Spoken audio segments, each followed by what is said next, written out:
Hello and welcome. In today's video, you'll learn how to schedule a Zoom meeting using your Android phone. We'll walk through every step to set the meeting name, date, time, enable security features like passcodes and waiting rooms, and more. First, open the Zoom app on your Android phone. Next, at the top menu, tap on the Schedule icon to begin creating your meeting. Enter the meeting name or topic in the provided field. This will help participants identify the meeting. Next, set the meeting date and time by selecting the correct start time and duration. Then, enable Use Personal Meeting ID to schedule the meeting using your personal link.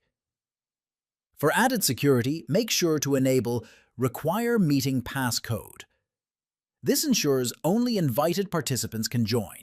After that, enable Waiting Room. This allows you to approve participants before they join, keeping your meeting secure. Once all details are correct, tap Done in the top right corner to save and schedule your Zoom meeting. And that's it! You've successfully scheduled a Zoom meeting on your Android phone. If you found this video helpful, don't forget to like, comment, and subscribe for more tech tutorials.